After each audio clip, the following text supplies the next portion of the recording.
Your time begins now. She's dead. And one of us, amongst this group of mysteriously connected strangers, is the killer. If you're like me, this exact scenario has happened to you 2 or 3 times. You're minding your business, perhaps being blackmailed, and a mysterious host invites you to a mansion on an island. Promontory or isthmus. Before you know it, the host is dead. And a mysterious thunderstorm / blizzard / airborne toxic event has blocked off all access to the outside world. What to do? Walk with me. Or stay seated if you clearly can't follow simple direction. No, stay seated. You ruined it. Join me from your seats on a helpful guide to getting away with it. With these easy steps, you too can successfully murder the blackmailer, philandering husband, or wealthy relative of your choice. You're going to stand there and explain how to kill people. Are you even listening?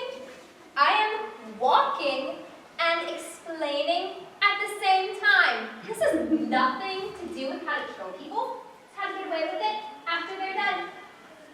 Well, in the interest of fairness and legal requirements, I feel the need to present a counterpoint. If you're a detective in a murder mystery, how do you solve the murder? Very well. Welcome to How to Get Away with a Murder Mystery. Hey, can I talk to you guys for a second? Sure. What's up? I play the victim in the show. My name is Vixen, and I'm basically just dead the whole play. Yeah? Well, my grandparents came to see this. Here in the audience, they flew in from Florida. My grandpa has like this high blood pressure and he doesn't like to fly. So like they made this huge effort to be here and they're just gonna watch me be a corpse.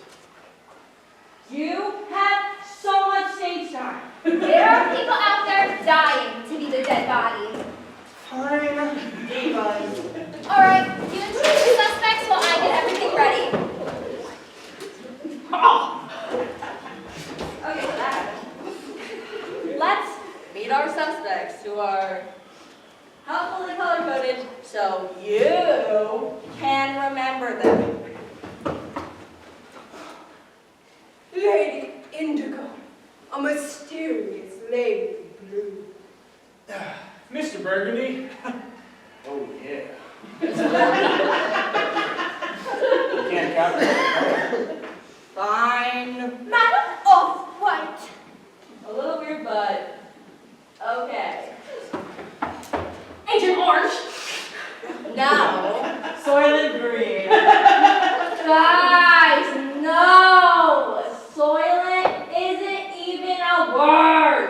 It's people. Your name is Sarah Green. All right, places.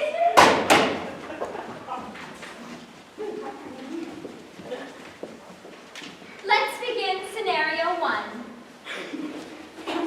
The senator's office. She's dead. And one of us, amongst this group of mysteriously connected strangers in the senator's office, is the killer. Why is everyone looking at me? I'm shocked as anyone. She's on a better place now. The floor. Anyone want to come? Mr. Burgundy, there's a person dead. I have needs. They don't get put on hold just because there's been an accident. Maybe you in your ivory tower with your face made of crystal ivory can ignore our bodily processes, but not me. I'm a man, and I have a man's thirst for gum. And by Zeus, I will take it.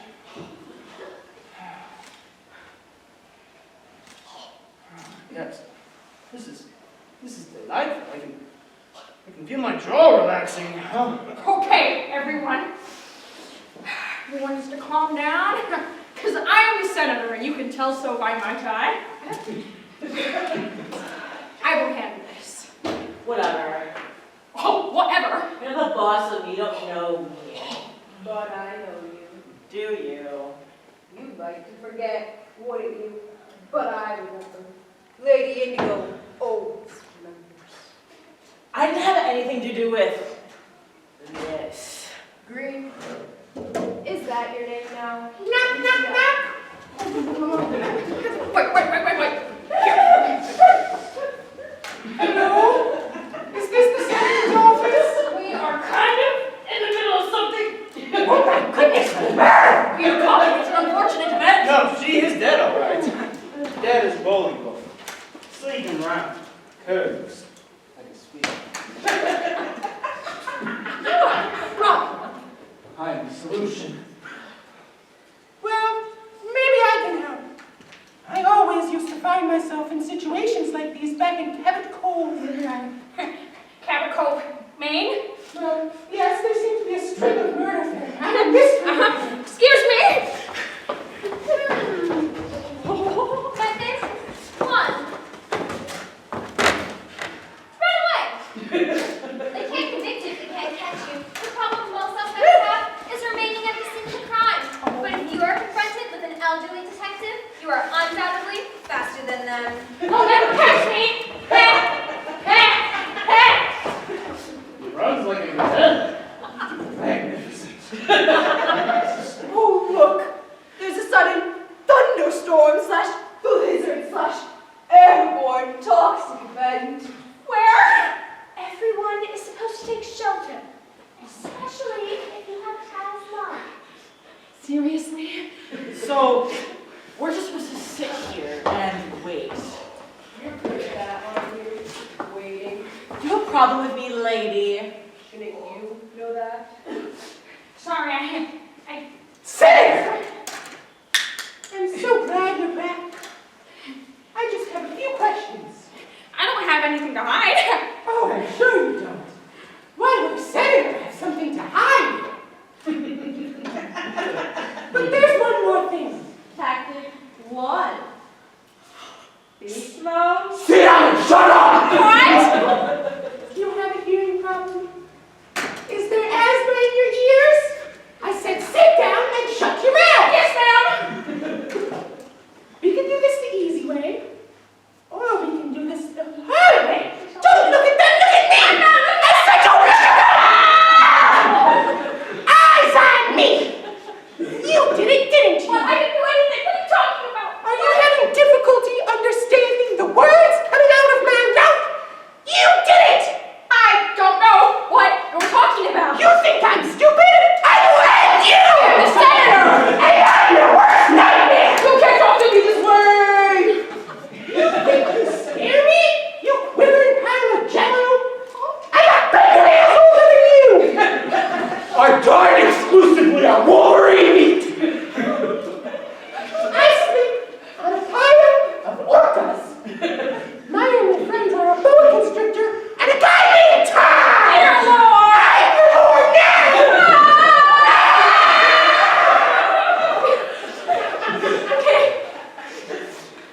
I did it. I took illegal campaign contributions from a number of foreign dignitaries, and she was blackmailing me. I put poison in her coffee. I didn't mean to kill her. I'm sorry. I'm a murderer. Get this little lady away from me. Was that so hard? Sweet Freya's house cats, what a woman. Can you be my new grandma? Oh, did your grandma die, sweetie? No. I'll take you to play some games nearby. Turf. All right. Mystery solved. Better get going. How did you learn to be like that?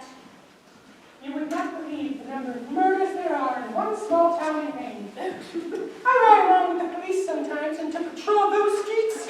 You have to look death in the face and laugh. Ha, ha, ha!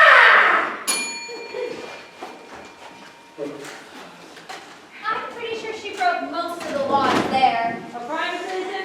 Yeah. He has got over their actions. That's not true. All right. Next scenario. Hey, in this next scene, can I play one of the... You are the dead body, Garrett. And honestly, I was a little disappointed in your performance in the last scene.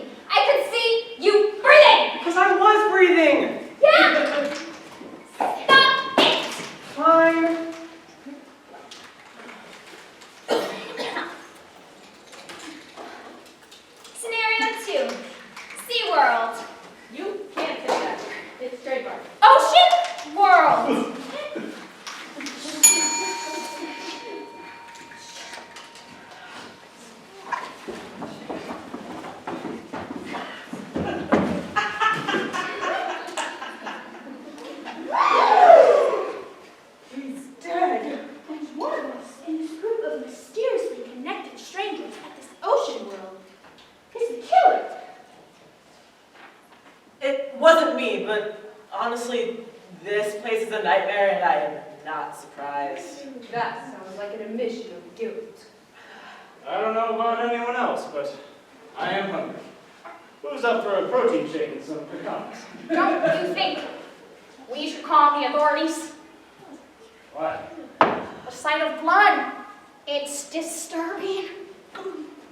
What manner of man are you? We are descended from killers. Our primordial ancestors fought with stones and sticks. Now we have conquered the sea and trained fish to do our bidding. This place is gross. Swam with the sea lion once. 2,000 pounds of fat-nosed majesty. We slapped our chests together and wrestled in the surf. When I clutched him, I drank in his odor. Sweet Hercules, the stench of that sea monster was strong. Luckily, I was able to emit some of my own musky scent. I don't believe in gaseous deodorants or... Oh, that smell makes sense. Are you through, Mr. Burgundy? I'm only in the first chapter of my tale. We don't have time for this. A dolphin whisperer is dead, and I know who did it. Method 2. Accuse someone else. It was Soylent Green. I thought we were going with Sarah Green. What are you talking about, lady? You just couldn't bear to see these fish in captivity, could you? Actually, the rebels. They nurse their young with their nectar. I myself have often wondered... You are really my accusation. It ate you up inside, didn't it? The way the dolphins got all the applause for jumping through hoops. Why didn't they clap for you when you jumped through a hula hoop or bounced a beach ball on your nose? They just called you a weirdo and left the Walmart.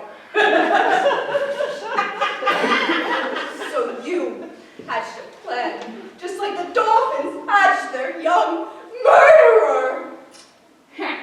Light work. Again. You are the worst old person I know. Old! I just think this place is gross because it smells like fish. Mammals! It smells like fish too. That's me. I actually love SeaWorld. Ocean World! Ocean World. You know what I like to do? I like to taunt the sharks by tapping on the glasses and making faces at them. I think these sea creatures should be in prison and trained for our amusement. Yes! Somebody is finally saying it. Then why did you kill this innocent person? I mean, look at his sweet face.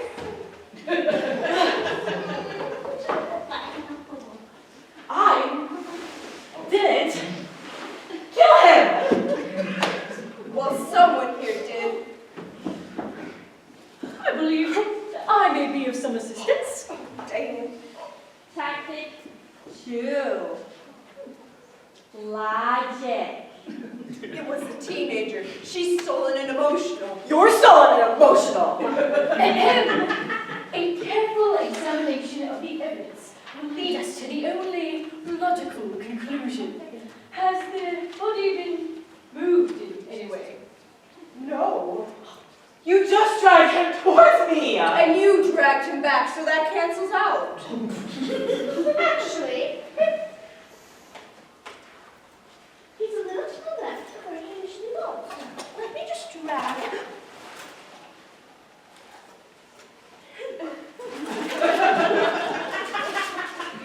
This dead body is unusually spry. Let us see what we can determine from inspection and inference. 2 words that begin with the letter I. Why are you looking at me? No reason, Lady Indigo. Note here, the fraying at the edge of this hem could be caused by a low-grade detergent in an industrial washing machine. What does that tell? And a notice. A mustard stain from a hot dog. How do you know it was from a hot dog? No one eats dogs cold.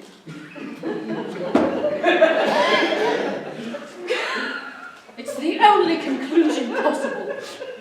And this note, which I have retrieved from his pocket. Take this, dear. Oh, yeah. Him.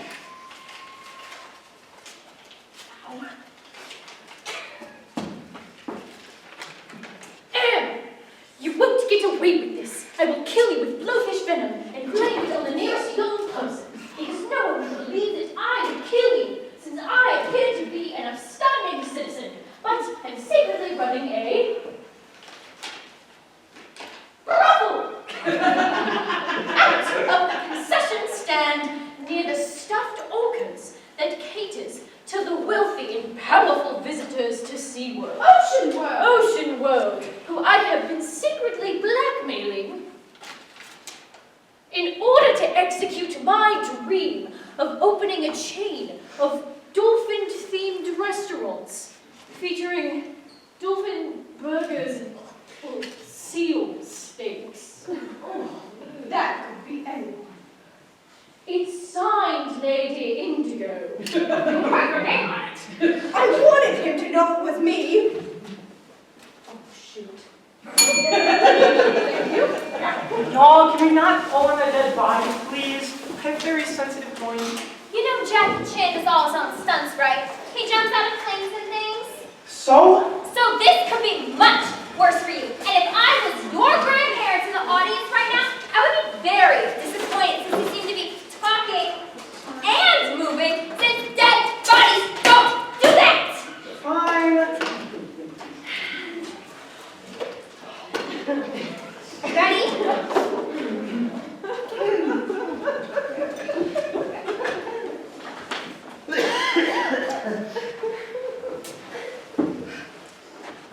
Scenario 3. The senator's office. Nope, the rock stars out. Rockstars has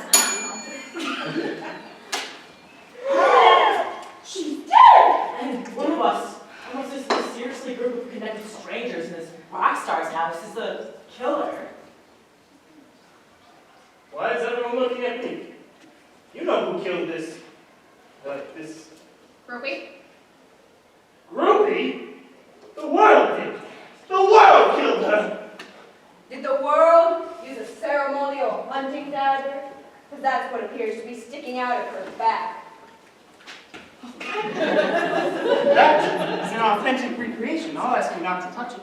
I don't want to touch it. I don't want to get my fingerprints on it. Perhaps you should touch it then. Maybe we should all touch it, just to be fair. Maybe it's your fingerprints on it. Of course my fingerprints are on it. I own it. My fingerprints are everywhere. And they are glorious.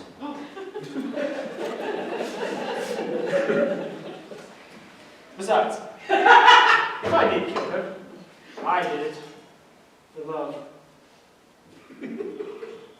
Method 3. Make it all about yourself. Love. That's right. I have to tell you something, Madam Off-White. I have denied the heat between us for too long. I'm your agent. You are the agent of my heart. You're beautiful, like an Amazonian tree frog. I want to make a sculpture out of mashed potatoes of your face and freeze it in an industrial freezer so it hardens into a mold that I can take everywhere. Is anyone else beginning to feel a little uncomfortable? Yes. I've heard worse. Mr. Bernie, I'd like to remind you there's a dead body in your living room. When I look at you, that all falls away. Go ahead, Madam Off-White. Try to deny the passion that rages in your heart. I can't. Yes. Mr. Burgundy. Oh, I like your mustache. Fascinating. I knew it. My head screams out that this is wrong. So does mine. As your strange daughter from a previous marriage, this is emotionally and spiritually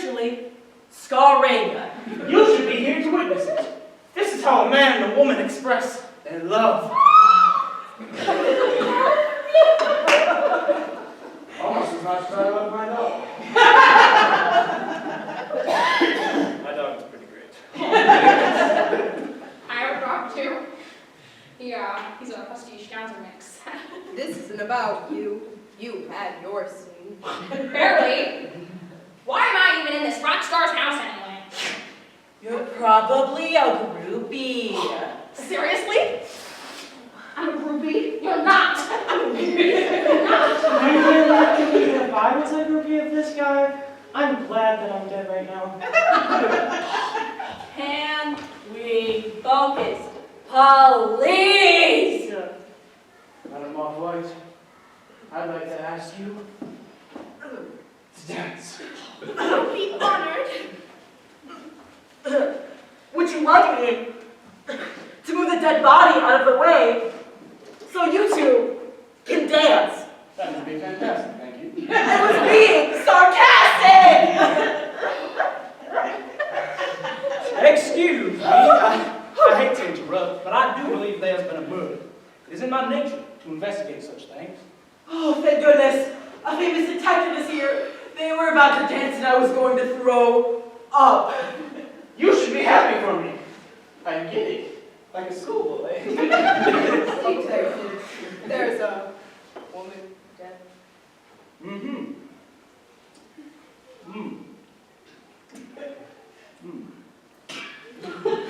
I suspect foul play. What? Why? Mr. Bird, this is your home, is it not? I'm not answering any questions without a lawyer. I demand a lawyer. A mean one, with a face like a bulldog. Yes, this is his house. Can you not tell by the pictures of himself all over it? I appreciate the perfect male Your cooperation is appreciated, but not required. If y'all might indulge me for a moment, sometimes I like to muse out loud. It helps with my clarity of thought. Please excuse the peregrinations of my logic, but I hope that my wandering speech might lead us out of the forest of darkness and into the sunny field of truth. I'm not sure what he just said. Tactic 3. Excessively long monologue with complicated vocabulary until the murderer cracks like an egg. Let's return to the facts of the case. This is a particularly thorny country, and its mysteries I have not even begun to untangle. But untangle it I will.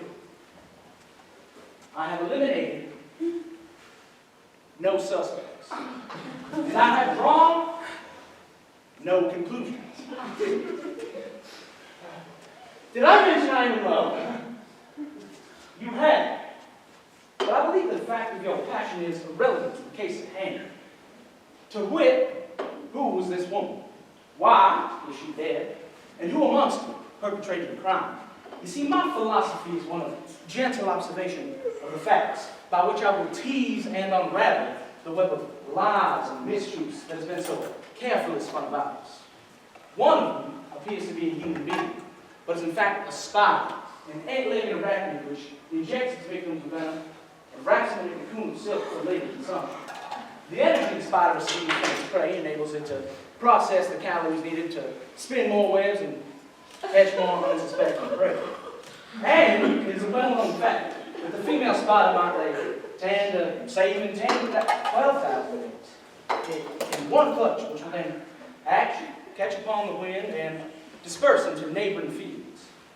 Now, quite a great many tiny spiders die in this process, but it is the web of death and life which intrigues me most. As the... All right, I did it! I did it! I admit it, I killed her. I can't stand it anymore. It's hard to listen to other people talk.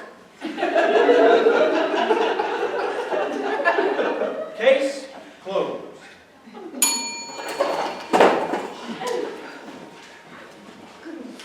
That was better. You're improving. I hope you have your lines memorized for the next scene. I got no one. Oh, dead body. See? You're kidding!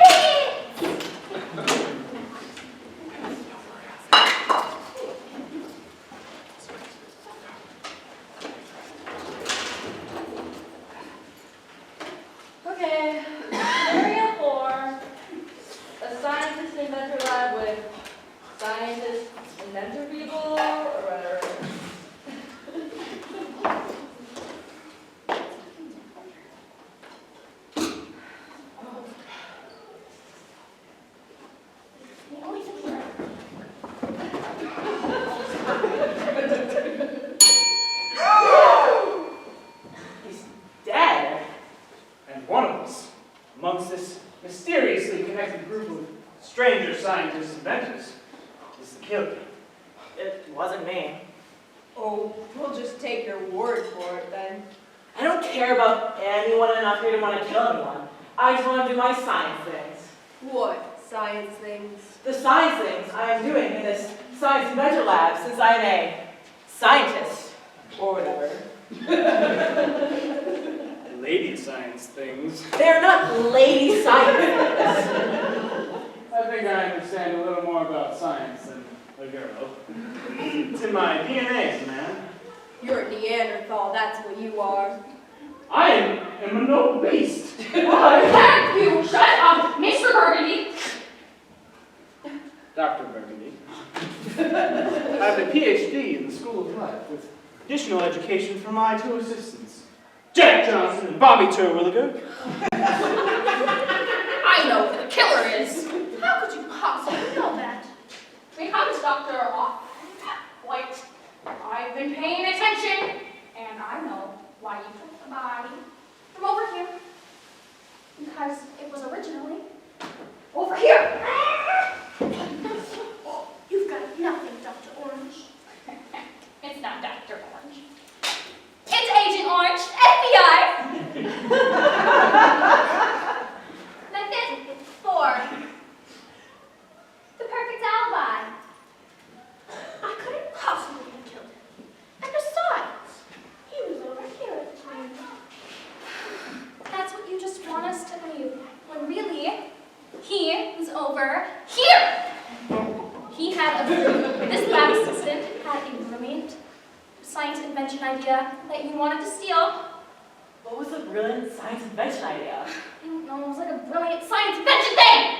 I heard those are nice this time of year.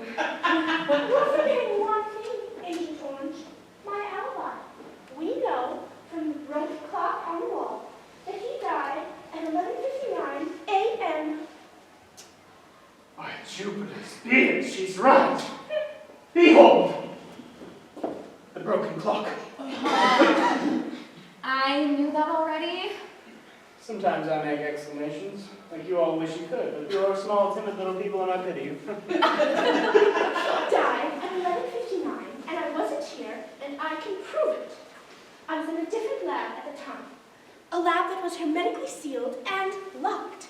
In fact, I was on camera the entire time, and by the angle of the sun, you can tell that I was there at the exact time that this lab assistant died, who died over here, by the way.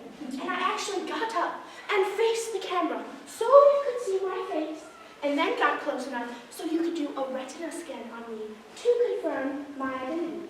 Also, if you will note the video, you will see that I was in a lab with a priest and a golden retriever who both swear to my presence under oath. She got you there. You got to do an experiment with a dog? You can write a grant for anything, and the government will give you money. Sweet. You've got nothing, Agent Orange. Give up. Excuse me. I was just bumbling through the country on the run from a shadowy group of casino operatives. And I was wondering how to use your bathroom. Telephone? Now why did you lie about that? Excuse me. I'm sorry, I shouldn't say anything. But I have this strange ability, and I can't help telling everyone I meet about it. Tactic 4. A supernatural mutant ability to tell when someone is lying. You see, I know when something's a lie. You have a bathroom. You're right. I'm just very possessive of it. We have a bathroom. You've been telling me we didn't have one for months. I like my privacy.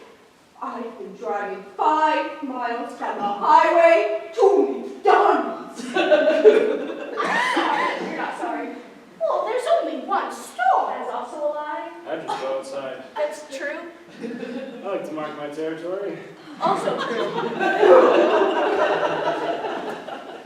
This is a pleasant diversion, but we are trying to solve a murder.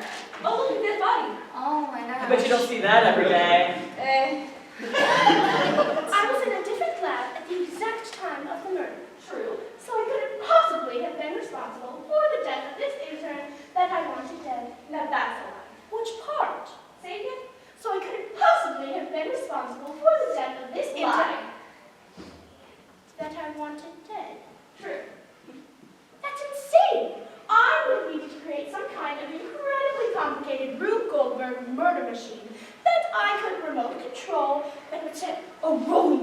into motion, which would hit a lever over there, which would set a small stick of dynamite on fire, which would prompt that trained monkey over there to fire an arrow at that target, which would then knock over a vial of poisonous gas. Yeah, that's all true. That seems unnecessarily complicated. I'm a scientist. I do science things. You're under arrest. True. You can stop any time now. I can't, honestly. Guys, can you stop dragging me around? We need to, for realism. I don't think people drag around dead bodies that much. You'd be surprised if you ever went to a family reunion. What happens at your family reunions? Nothing. Moving on.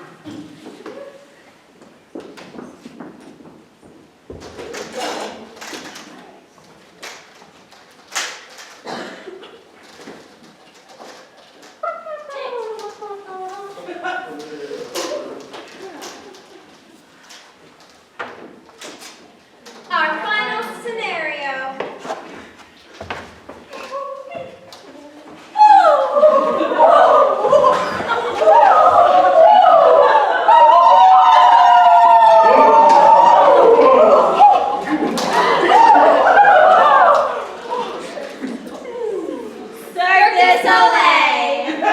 Isn't that also trademarked? Yeah, but they're like way more chill about it than SeaWorld. Ocean World. Ocean World.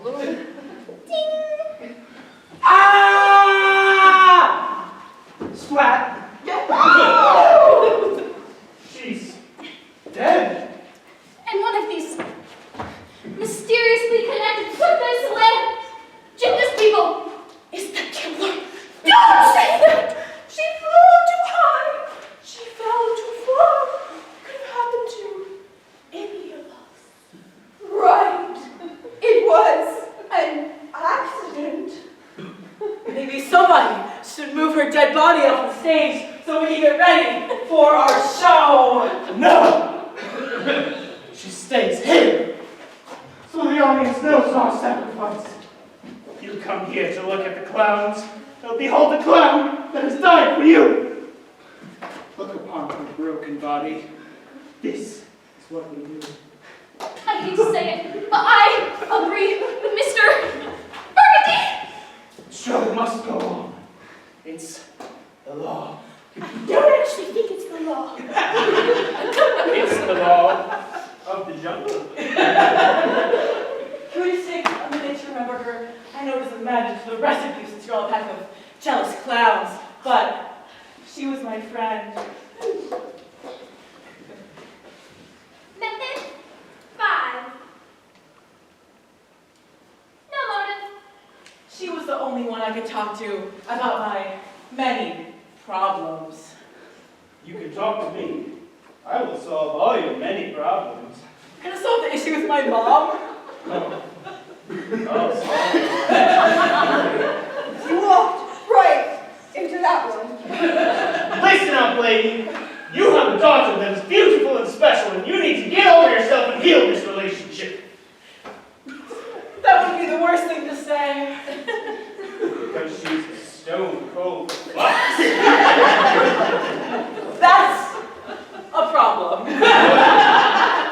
If I'm not mistaken, your mother was also stone cold. All right, thank you, Mr. Burgundy. That's enough. You want to be talking to me that way when I'm your stepfather? Excuse me. I was just preparing for the show this afternoon. Is this a dead body? Oh, yes. There she is. Right on target. Who are you supposed to be? I am. The butler. We have a butler at Cirque du Soleil. Of course you do. And I plan on buttling this evening like I've never buttled before. Well, that's nice, but we actually have a show to get ready for. And a murder to conceal. A murder? It was an accident. Oh, I can assure you, this clown is murder. And the killer is in this room. That is a shocking accusation, sir. Why would anyone kill my best friend, whose name I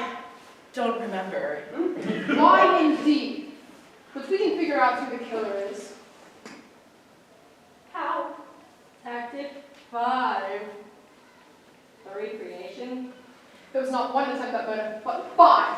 5! Remember, at the beginning of the rehearsal, Mr. Burgundy was in the green room practicing his juggling while writing a recital. He's saying, I can do this all day. I can do this all day because I'm a man. At the same time, Madame Off-White was in the indigo room, putting on her makeup to make her appear to be some sort of alien forest creature. I'm not sure. The concept is all over the place. We all said. And we're proud of it. Simultaneously, Lady Indigo was on the orange stage, suspended in the air from 2 curtains of fabric, while Agent Orange was watching from the wings. She's creepy that way. You were? Yes. Well, that's ironic, because I've been secretly spying on you with the video cameras. So, Mr. Burgundy was in green, Off-White was in indigo, and indigo and orange were in orange. Precisely. The trees, soylent green, I didn't have a motive to kill anyone. which is exactly why you did it, and why the others paid you to do it. That's right. We all did it. But we can't be blamed because the person we murdered was an army. I had no issue with her, except for when she spoke. I would see rage. There was fire in the general vicinity of my cheekbones. Case closed. Not so fast. I had to slow down, actually. What are you planning to do with all of this information? Why, I'm going to blackmail you, obviously. Do you know how much health insurance costs these days? Perhaps you meet again a year hence, and you will find yourself in another... Oh dear. Hold on. I appear to have been stabbed. Oh!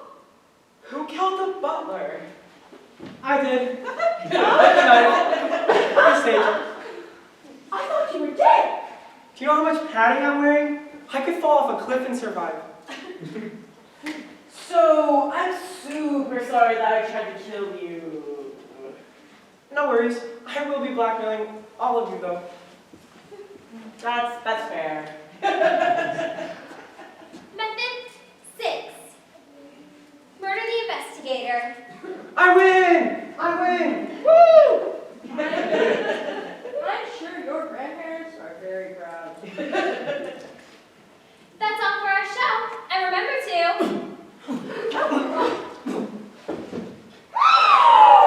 He's dead! And one of us, amongst this group of mysteriously blackmailed actors, is the killer.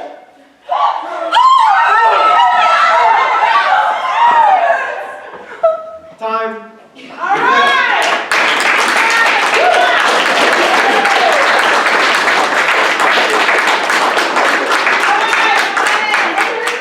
Big bow. You guys did a great job. Okay.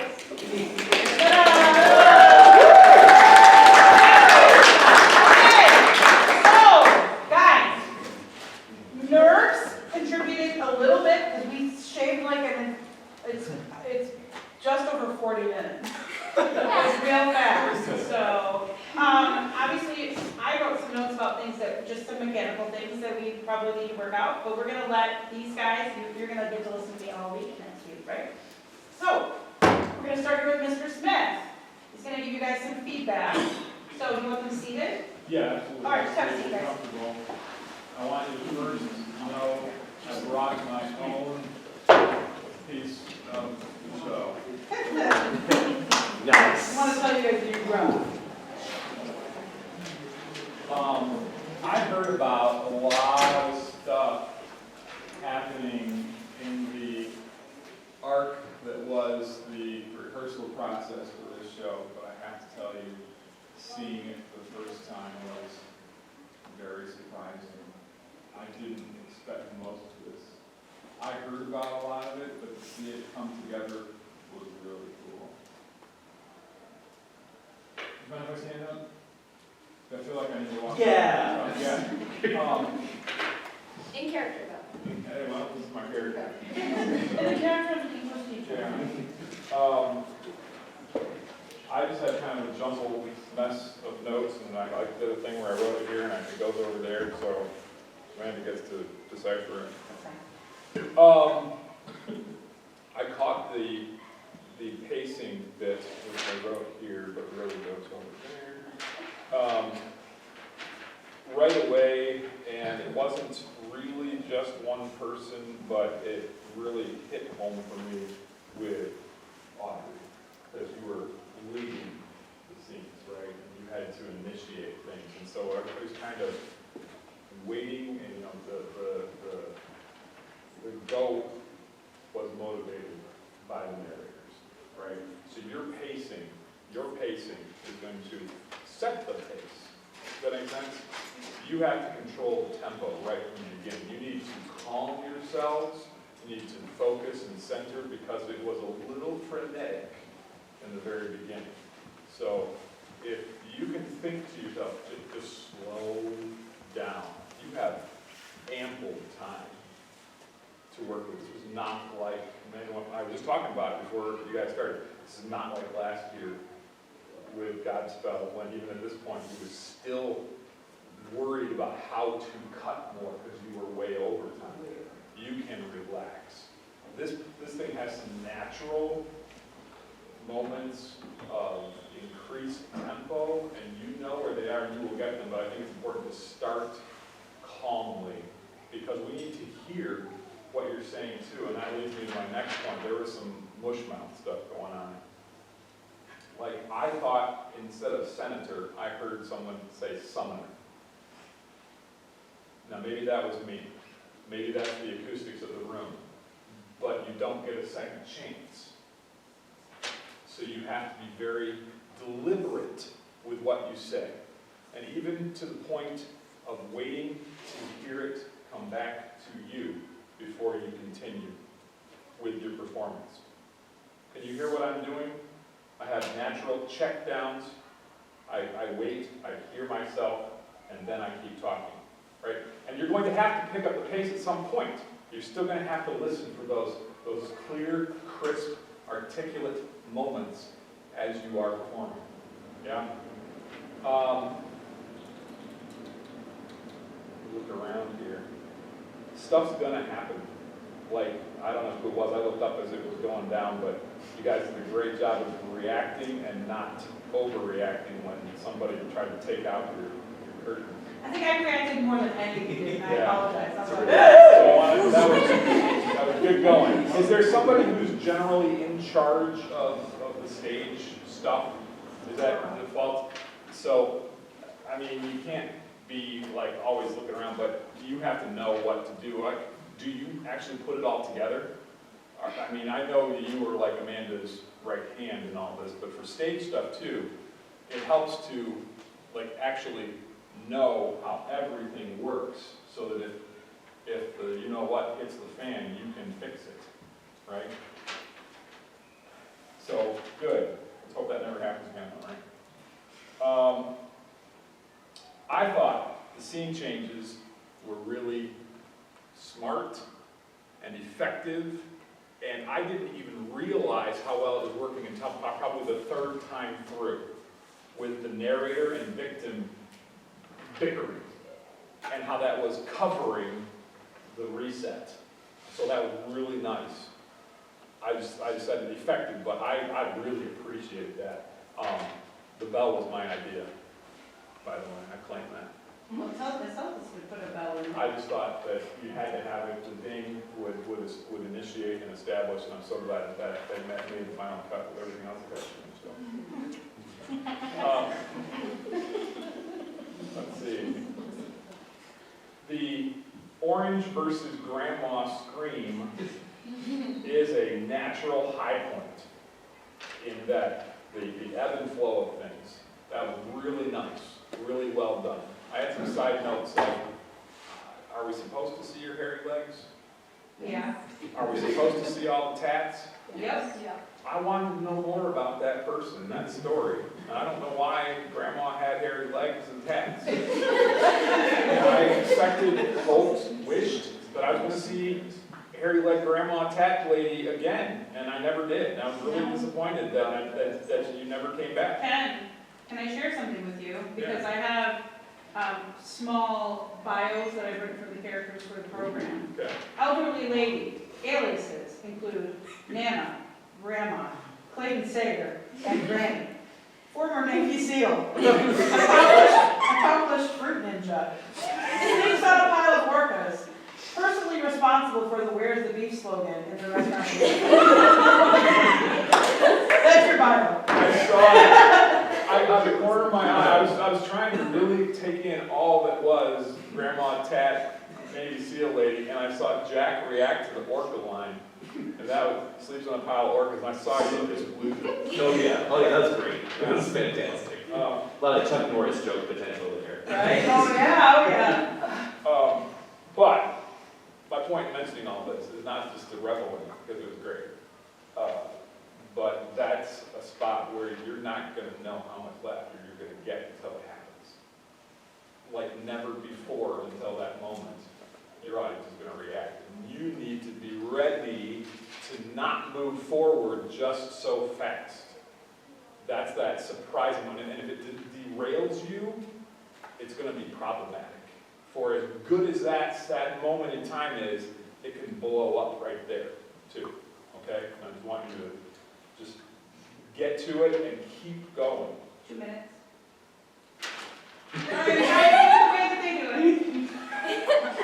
Okay, I'm just going to read through this. I thought in Ocean World, the blocking was a bit unmotivated. It was a little chaotic for my taste. I don't know that that's going to be something that lands or sticks, but I thought Indigo was probably a little happy feet. Amanda knows what that means. Okay, Ocean World, that's when Indigo is the killer, right? Yep. There was more movement in that scene than we blocked. Did you guys realize that today? Like, Burgundy was wandering about, usually he sits for most of it. Hey, this is my time. Sorry. I couldn't decide where I was supposed to look during Ocean World. I noticed that too. So, thank you.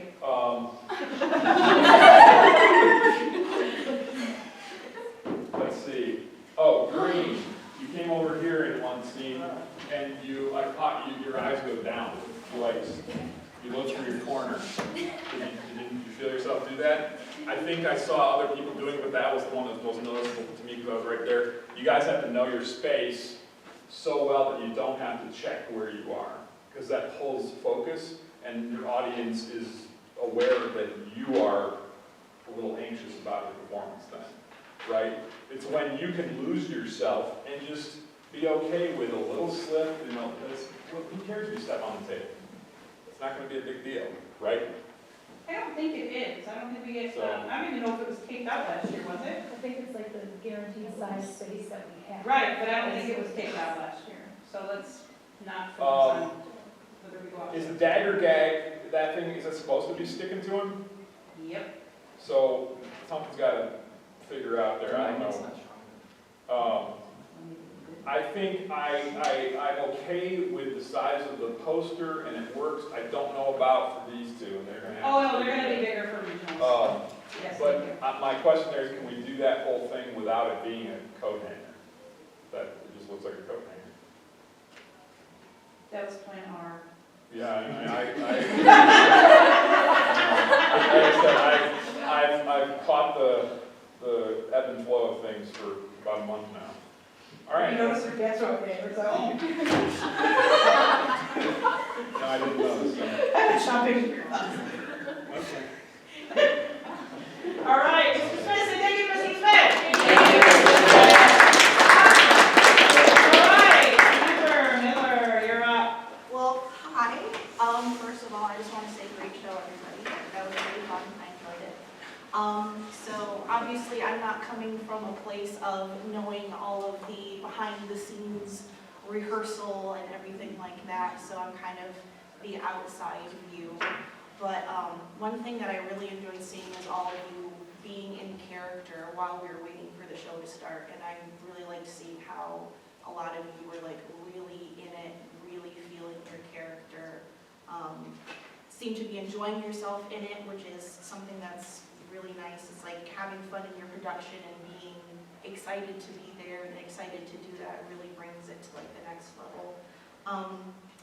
I thought that the use of the staging for the most part was really good. You were moving all around, you were utilizing the space. I liked how you were coming from all the different sides. One thing that I did notice though, and I don't know if it was for you, Jack, but maybe even specifically the seat that I'm in right here, there were a couple times where the sight lines, it was really hard to see the actors who were like the main focus in the scene. I think it was one of the first ones where I had maybe 2 or 3 people kind of right in a line in front of me, and the 2 people who were speaking were like way over there, and I was trying to see them, and it was a little difficult, but that only happened a couple times, but that was something that I did notice, because I think you had a couple of the chairs here, there are people sitting or standing, and then the people talking were like way over there, and I was like, what's going on over there? Do you think it was in one of the first scenes? Yeah, I think so. So yeah, that was something that I noticed. For the most part, I was able to understand what was going on. I could hear the words pretty clearly, but I do agree there was a couple times where things were pretty quiet, or there was a little bit more mumbling, so I was like, what exactly is that? But overall, I was able to understand the majority of it, which is something that can be hard. I know that naturally sometimes you don't want to be so loud and be so projective, but that's a really important thing for the audience. You want to be able to hear what's going on and know the plot and know what is being said. I really like the use of all the props. I thought it was very dynamic, you know, good utilization, moving things around. I like how all the different pieces of like those clear furniture weren't just sitting in one space. You moved them around, you used them for different things, you used them for different types of things. So I thought that was really good. Loved the timing of the comedy. I thought it was really funny. Comedy is a very hard thing to get the timing of in theater, and I thought you guys did a really good job of that. I was laughing the whole time. And I think like Ken said, live theater, accidents happen, line slip-ups happen, things fall over. Just gotta roll with it. And I think the less of a big deal you make out of it, the more it won't stick in people's minds, or just you gotta find a way to work with it, and you gotta push through it, and don't make it a huge deal. I saw that there was a couple different little hiccups, mishaps. I mean, things always happen. Like you said, the thing with the knife in the back where it kept falling off, but you rolled with it, and it kind of made it, you know, more funny, where it's like, well, if it's not sticking, at least I'm going to pretend like, well, no, go put it back. It's kind of funny. So, yeah, but I mean, overall, I really enjoyed it. Obviously, I'm not so much of the director side of things, but in terms of like overall performance, I really liked it. It was really funny. I enjoyed watching you guys. I've personally seen some high school shows where I'm like, oh, that's a high school show, but you guys like brought it to that next level, and I really enjoyed all of your performances. I thought the characters were great, so great job, guys. Thank you.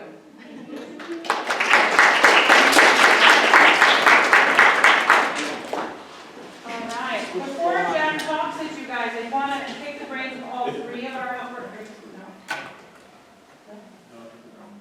Okay, so the clear shelves that have nothing on them, do they need something on them?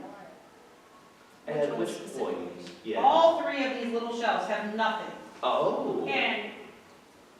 And we went through a myriad of different things that we tried to do with them. We had books, we had things that we tried to turn into other things.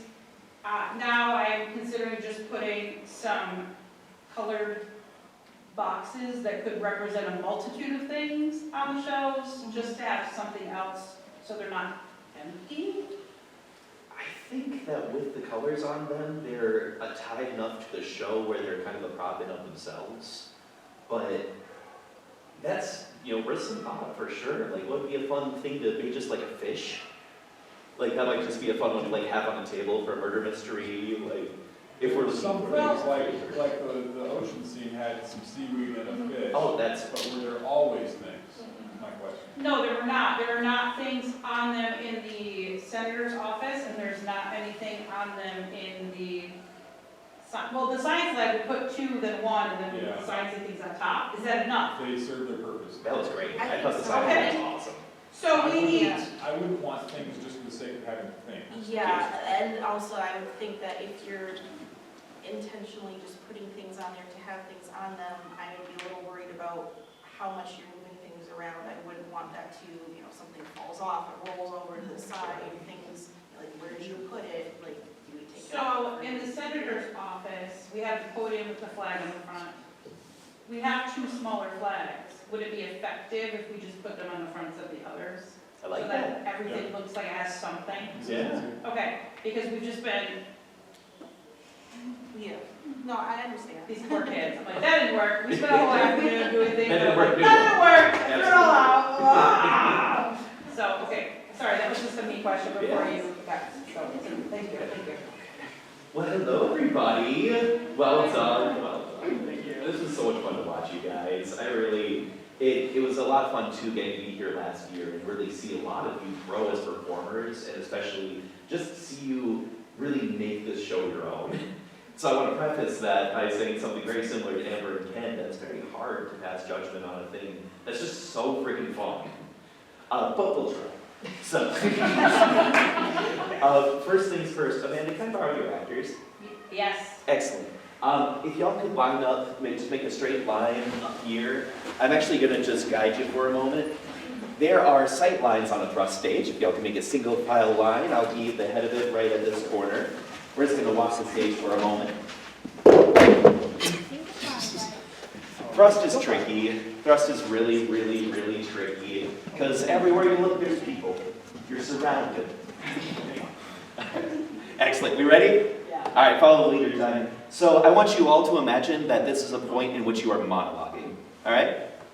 So when you're monologuing and you have the lay of the room to yourself as a character, what you want to be doing is using these natural curves. You see how we're making these kind of parabolas on each side of the stage? Never going flat against the side, but going on these angles that line up with the diagonals of the room. This is so very much in the same way in a movie where you have an over-the-shoulder shot. This allows you to be talking to someone across the room, and everyone can still see you. I got off my mind a little bit. Whoops. There we go. And then we're coming back around this way. But just try to remember these natural angles that kind of push you in towards the center, and then back out. This is also a power thing. Awesome. All right, and then let's get back into our line again. Thank you all so much for humoring me. We're going to take one more run at it, and this next one will be if it's just like a necessary move, like you're moving quite literally to move up front. Excellent, thank you all so much. Okay, so we're moving to move a prop. We're not really like doing anything specifically characteristic. Let's roll. So, in this one, you can absolutely use the sides, and you should, because in this case, hypothetically, someone else is using these arcs and angles to really get the full range from the audience. Step around that, but, step over things. Awesome. All right, and once you hit this point, go ahead and take a seat again. I just felt it was important, rather than trying to talk to you and describe what I'm talking about with these angles around the sides of a square. I just want to show you. It's so much easier just walking through. So, let's see. Yes. So a thing for laughter. When we're pausing for laughter, I like to go by the popcorn rule. We have it in the microwave, you're waiting for the last 2 or 3 pops, 15 seconds. That's the rule. There's this natural decline. People are like, ha, okay, what's next? Like there's, let them get to that top peak, but once the kernels stop popping a little bit, just move right on. Awesome. All right. Do you feel like they didn't wait long enough for laughter, or they waited too long? I think it was hard to tell, honestly, because when you have a bigger crowd, there will be more uniform laughter. Sure. Since we're so, like, a smaller crowd and kind of more individualistic with certain things, it's harder to determine it. I think overall you did a good job. I think you did a pretty dang good job with that. I just think with bigger crowds, it's going to be a slightly different beast. Right, and just to piggyback on that, Yes. it's just that one thing we didn't specifically talk about, guys, is if you start a line, but people are still laughing, stop. Yes. And wait. Because when you said Mr. Burgundy, oh yeah, you were doing your lunches, we missed the whole Mr. Burgundy, you can't copyright a color. We missed all of that because people were still laughing at you, but you guys just kept talking. So if you start your line and people are talking, you need to stop and wait, and then start your line over again. Gotta take the It's gonna popcorn happen. out of the microwave first. Yeah, so anyway, I just need to piggyback on that, sorry. Absolutely. Oh, you're good. All right. I've got really play up the suspicion. Whenever you're starting a scene and it's like, okay, one of us did it. Like, was it you? Was it you? Was it you? Like, and even like think about your relationships with the people that you're suspicious of. Like, are you? No, you're my friend. You couldn't have done it, but maybe you did. So you gotta kind of see how these naturally bring out your characters. Let's see. Excellent. We already went over a lot of timelines. There's a point earlier on where our narrators were standing kind of in this straight line across. That might have been the same point we're thinking of, where there's kind of a blockage in those eye lines. That's a point to use these diagonals and try to kind of stagger them. If you imagine like an over-the-shoulder shot from film, but like way blown up. So, I also having big block letters, great characters. This is so much fun to watch. One note on characters and like their way of being comedic. Hypocrisy is a huge, huge thing for making comedy happen. So, because that's part of why we laugh, right? It's like, oh, you're manly, and yet there's a lot of these really little details that you latch onto, and you seem like a little kind of uncertain about yourself, so you're trying to project this thing, right? Like, the more that you show that, and then kind of, but I'm a man! Like, that you see how that kind of juxtaposes and brings that out. Yeah, so let's see. So definitely take a peek at your characters. Think about like what it is your character wants to appear as, and who they actually are. Who they actually are in, like, within themselves. Moving right along. Victim, is there a specific place for your grandparents in the crowd? Could they, oh, sorry. They could be anywhere, really. Thanks, Matt. Nope. Where did I tell you the point? Where did I tell you the point? Where are your grandparents? We've gone over this. And I told you not to, because you changed it. Yes, thank you. Thank you. At one point, we're getting to this point. Oh, because you said something different before. No, and I said it doesn't work. Yes, his grandparents are over here. I like to do you one better, so long as it makes sense for the show. They point at one of the judges. Like, there's a judge out front here. My grandparents are here. Like, just right, like, straight to them. Very similar in the way of Audrey's line with the, no, you ruined it. Like, I think bringing the judges into the show is a good idea for this one. Got it. Ken and I are your grandparents. There you go. Oh, yes, okay, there's a moment. Lady Indigo always remembers. If it's not too cloudy, could you have forgotten your cigarette and cigarette holder on the table? Oh my gosh, that's great. And then you say that line, and then you like, go back and grab it real quick and like try to recompose yourself. Awesome. That's great, yeah. Thank you. Okay, yes, Victim, I would love to see you choose one random point in the show when you're supposed to be dead still to scratch your butt. Moving right along. I think this was the first show we didn't.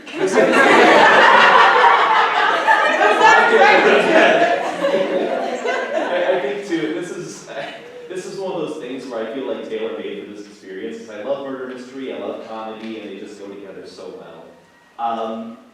Old lady, let's talk. All right, love your character. And for you, the juxtaposition is quite literal, right? Like, you are a Navy SEAL who is some reason dressed up as a grandma right now. Like, so what I want to see is a little bit more old lady movements. Like, if you're suspicious of someone, right? Or when you're, like, give us some shaky hands, like, yes, yeah, and, you know, do a little bit of that. There was another, yes, when you transform, could you, like, fully straighten up? Like, I want you to imagine, like, trying to scare away a bear. You could, like, do the thing where you, like, try to make yourself as big as possible, but it's gonna be, like, slinky. Like, you're just, like, here's a old woman, and you're pow, like, awesome. Indigo, there was a little bit of volume, just to get a little louder, just as a general note. Same with Texan as well. Moving right along. Old lady in orange combat moment. Just at the very start, you two are in line here with each other, and that's going to block these folks on this line. So Yeah, I think that was the moment that I noticed that there was like a very distinct line of people right in front of each other. Awesome. Got that one. Awesome. Even when you're sitting, and this piggybacks right off of Ken's comment on waiting for the next scene to kind of begin, or waiting for the next cue to trigger your next movement, even while you're sitting, there's stuff your character's doing. How are they feeling about the situation? Are they about to get caught for this murder? Are they hoping that a specific other person's going to get caught for the murder? Are they trying to hide something? Like, there's a lot of different ways that can translate to actual little actions as you're just kind of sitting on, you know, and ready to go for the next thing. Let's see. Along with that note, there's a difference between how people react to things naturally and how they want to have reacted to things. And that is a big one that can be a lot of fun for your characters, where you've got this moment of like, it wasn't me, she said innocently. So maybe you think that you're super undercover, no one knows, but you're actually like fully readable. Moving along. Jack, when we did a little bit of that with Scarlett at the end, did it play? When she was like, ha, what do you laugh and say?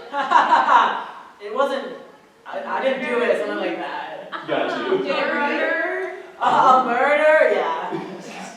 I think I missed that specific moment. Okay, I think that one got past me, but I have a feeling it did. If we're like, even if you lean into it a little bit, like it reads well. Okay. Okay, yes, second narrator. Yes, excellent. You're playing a lovely, like you're kind of just generally annoyed by most things. I want you to choose specific things to get annoyed about.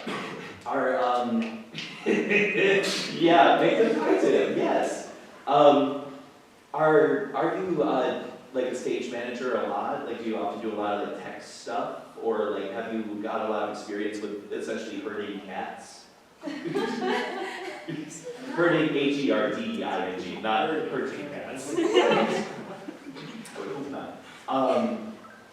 In that way, this is your room full of 2-year-olds. And it's not so much that it's like, oh, I'm just generally so tired. It's put that down, get away from there! Like, really, really pointed ways of being kind of ramped up by this.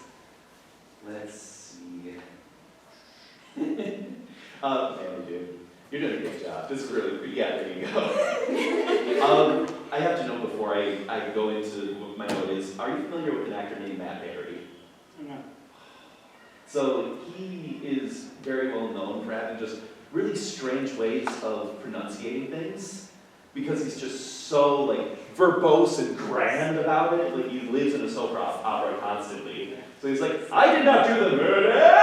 Like, it's very weird, like, I would highly recommend just experimenting. Sounds to be familiar, yeah. Let's see. There we go. Soylent Green. There's a moment. It wasn't me.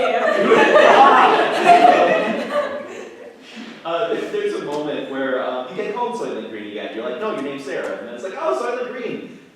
even though you're being accused of murder, you celebrated that moment.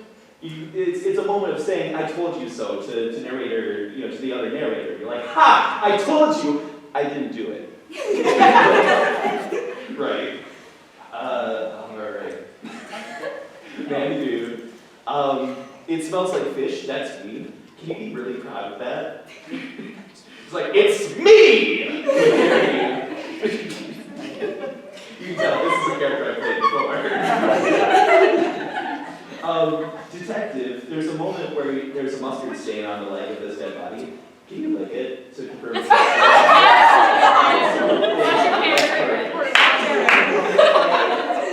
It's just these little wonderful things. I love that idea!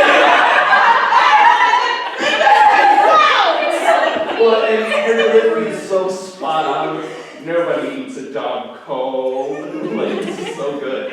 I think that'll just be like the perfect little ramp up to it. Thank you. And I do want to, just complete side note, the fact that you all are doing so well with your characters and so well with this performance is why you're able to give notes like this, so thank you all. Moving right along.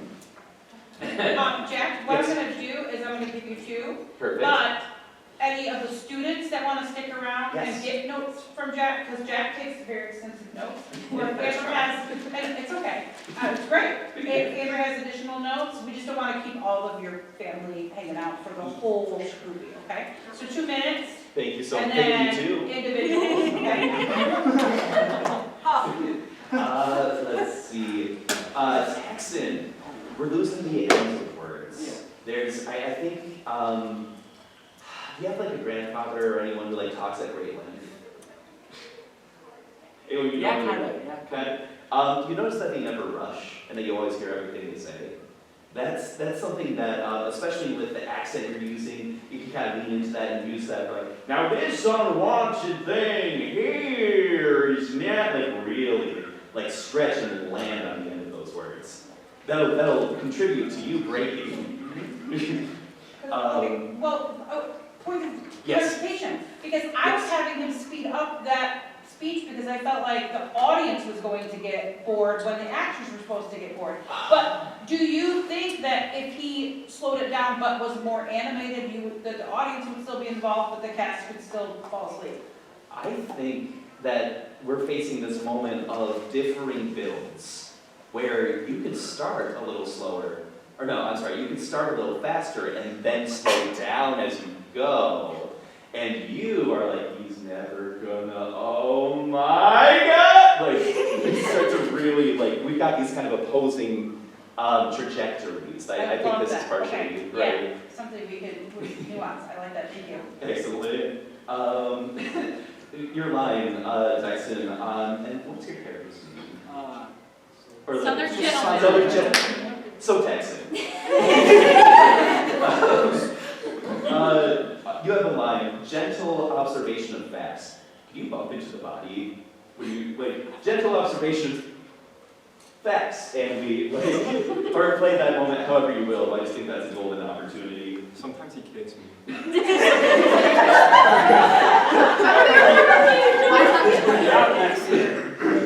Just not. Was it today or yesterday when you guys were dancing and then you stepped on Garrett and then dropped Addison?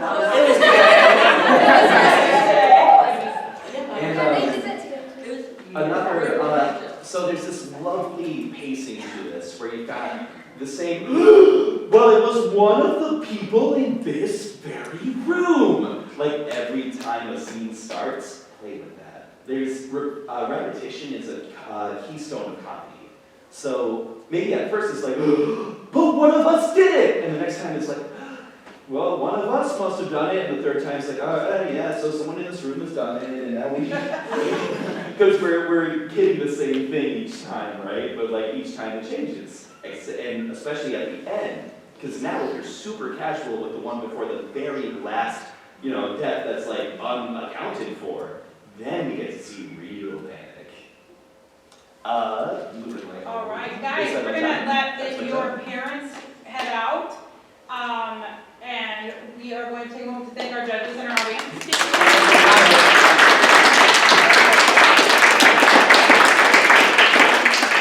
So, you guys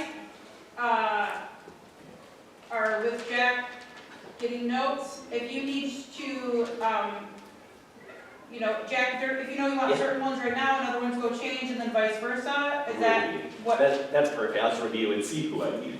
Okay, and if there's any, or Amber, are you interested in staying too, or? I think Jack would probably have much Jack is more really into like directorial coaching experience. things, and I'm down for letting Jack do that, so Oh. thank you.